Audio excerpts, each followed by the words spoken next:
এখানে লিখেছে যে চামড়া ব্যবসায়ীদের পক্ষ থেকে সালাম নিন। এখানে আমরা যে নারীরা আছি এবং তাদেরকে কিন্তু সে ইন্ডিকেট করে এই কথাগুলো লিখেছে এবং সামনে কিন্তু সেই ছবিটা একদম স্পষ্টত আমাদের চারজন নারীকে দেখা যাচ্ছিল। সহকর্মী ছোট বোন এশাকে যেভাবে যে নোংরা ভাষায় সে কথাটা বলেছে, খুবই নিম্নমানের দুইটা শব্দ তারা ব্যবহার করেছে। একটা বলা হচ্ছে যে চামড়া ব্যবসায়ী, সে হচ্ছে শিবিরের প্রতিনিধি, রাকসুর সদস্য।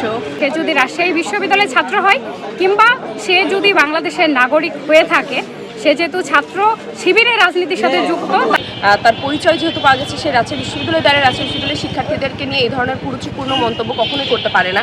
আর যদি আমরা ছেড়ে দিই, সে পরবর্তীতে হয়তো অন্য কোনো নারীকে নিয়েও সেই রকম কথাই বলবে, যেহেতু সে একদম সাহসের সঙ্গে সামনে দাঁড়িয়ে থেকে সেই ধরনের কথা বলছে এবং পরে তার কথাকে সে বিভিন্নভাবে ঘোরাচ্ছে যে না, সে আসলে এটা বলতে চায়নি। কিন্তু আসলে মানুষ তো গাধা না, মানুষ তো সব কিছুই বুঝে, মানুষ সব কিছুই দেখে। চট্টগ্রাম সিটি কলেজে যে ছাত্রদলের উপর ছাত্র শিবিরের একটা হামলার যে ঘটনা ঘটেছে, দেয়ালে গুপ্ত গ্রাফিতি লেখার কারণে, সেটার প্রতিবাদে কিন্তু আমরা রাজশাহী বিশ্ববিদ্যালয় ছাত্রদল এই বিক্ষোভ মিছিল করি। বসুন্ধরা টিস্যু অশুদ্ধতার বিরুদ্ধে এক বিন্দুও ছাড় নয়।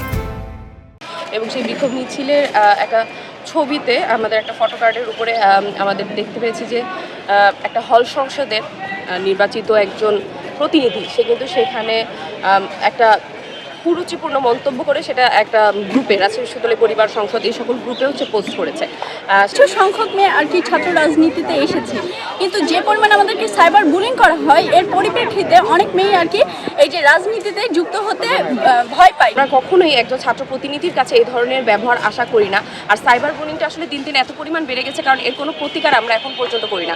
প্রতিনিয়তই সেই যে দলেরই হোক বা যেই হোক, প্রতিটি নারীকে সাইবার বুলিংয়ের মাধ্যমে দমানোর যে একটা চেষ্টা, সেটা কিন্তু করা হচ্ছে।